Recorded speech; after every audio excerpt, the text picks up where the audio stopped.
दोस्तों, मैं आज आपको बेतिया राज में बताऊंगा कि भूमिहार कितने हैं और ब्राह्मण कितने हैं। दोस्तों, बेतिया राज एक काफी इंपॉर्टेंट जागीरदारी भी हुआ करती थी, जमींदारी बन गई 1793 के बाद। दोस्तों, बेतिया राज एक छोटा मोटा जागीरदारी नहीं हुआ करता था। वहां पर दोस्तों लगभग आपको 5000 स्क्वायर किलोमीटर का जमीन हुआ करता था, लेकिन ईस्ट चंपारण वेस्ट चंपारण मिला करके तो 9000 के करीब 9200 के करीब स्क्वायर किलोमीटर एरिया आता है। तो उसके पीछे मुख्य कारण यह है दोस्तों, बेतिया राज में आपको शिकारपुर और बाघा के क्षेत्र नहीं आते थे। ठीक है दोस्तों, हम बेतिया जागीरदारी की बात करें, जमींदारी की बात नहीं कर रहे हैं। ठीक है दोस्तों, और आपको मधुबन का क्षेत्र भी नहीं आया करता था। ये सब क्षेत्र 4200 स्क्वायर किलोमीटर के करीब है।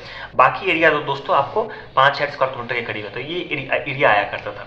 बेतिया राज 15वीं शताब्दी में उभरना स्टार्ट किया, और इन लोगों ने दोस्तों उनियार डायनेस्टी के कमजोर होने के बाद इन लोगों ने चंपारण में अपनी शक्ति बढ़ा ली, और इन लोगों ने मुगलों को मदद किया था आपको पठानों को हराने में, और हाजीपुर में और बिहार में अपनी सत्ता स्थापित करने में, जिसके कारण से मुगल भी इनके साथ फ्रेंडली रिलेशन रख लिए।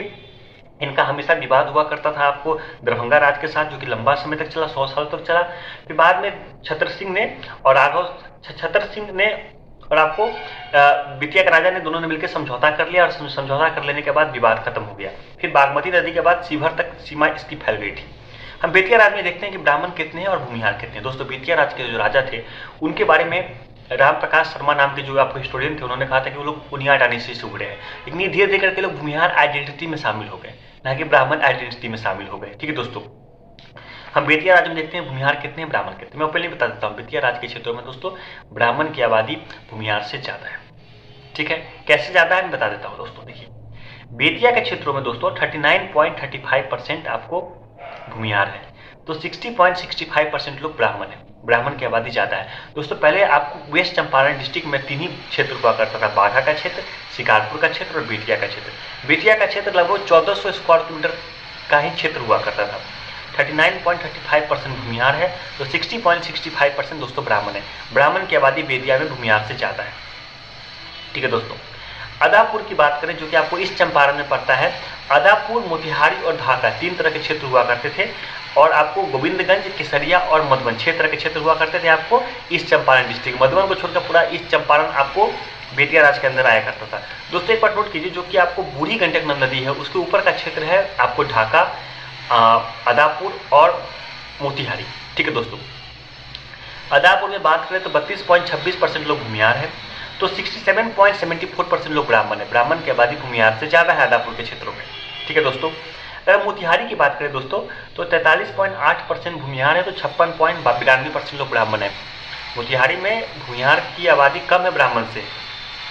ठीक है दोस्तों, ढाका में दोस्तों 38.75% लोग भूमिहार है, तो 61.25% लोग ब्राह्मण है।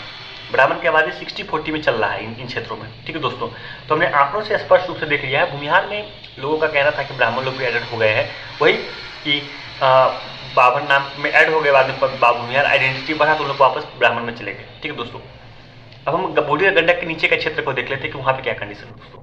गोविंदपुर में दोस्तों 39.75% लोग आपको भूमिहार है, तो 60.25% लोग ब्राह्मण है।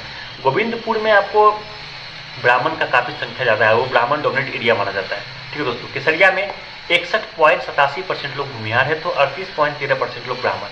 दोस्तों, आप एक चीज नोट कर लीजिए, भूमिहार की आबादी आपको केसरिया में ज्यादा है, और बाकी आपको ईस्ट चंपारण डिस्ट्रिक्ट के किसी ब्लॉक में ज्यादा नहीं है। ठीक है, तो ना गोविंदपुर में ज्यादा है, ना मोतिहारी में ज्यादा है, ना अदापुर में ज्यादा है, ना आपको दोस्तों ढाका में ज्यादा है, ना मधुबन में ज्यादा है।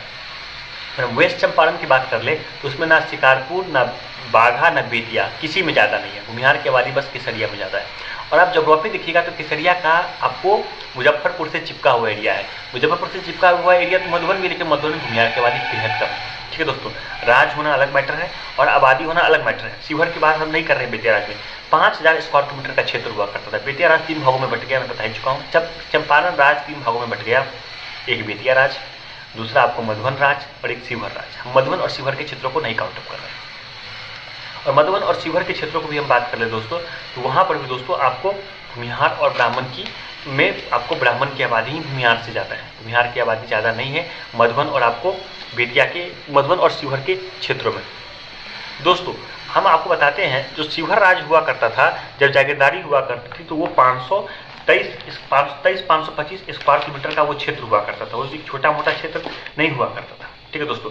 बेतिया राज का हुआ क्या कि 1764 में जो लड़ाई हुई आपको बक्सर की लड़ाई हुई, उसके बाद हुआ क्या कि ये लोग अंग्रेजों के अंदर आ गए। अंग्रेजों के खिलाफ इन लोगों ने रिवॉल्ट भी किया और अंग्रेजों के खिलाफ रिवॉल्ट करने से इनको ये नुकसान हुआ कि अंग्रेजों के खिलाफ रिवॉल्ट करने से इनको ये नुकसान हुआ कि इनकी सेना छीन ली गई और इनको बस टैक्स कलेक्शन का अधिकार दे दिया गया था।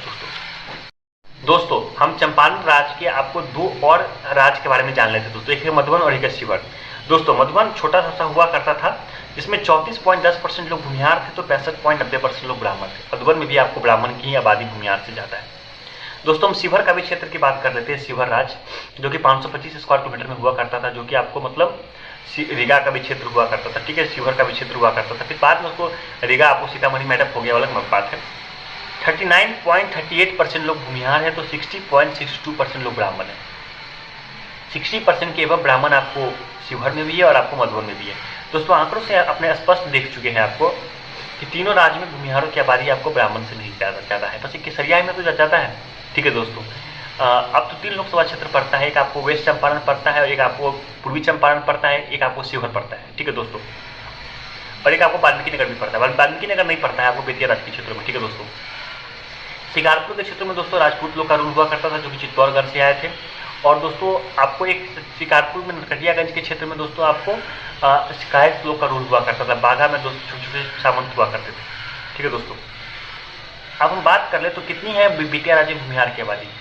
दोस्तों बेतिया राज्य में भूमिहार की आबादी है दोस्तों 43.20% लोग और ब्राह्मण की आबादी 56.80% लोग। ब्राह्मण की आबादी भूमिहार से ज़्यादा है। ठीक है दोस्तों, अगर मधुबन राज्य की बात करें तो 34.10% लोग आपको भूमिहार है तो 65.90% लोग ब्राह्मण है।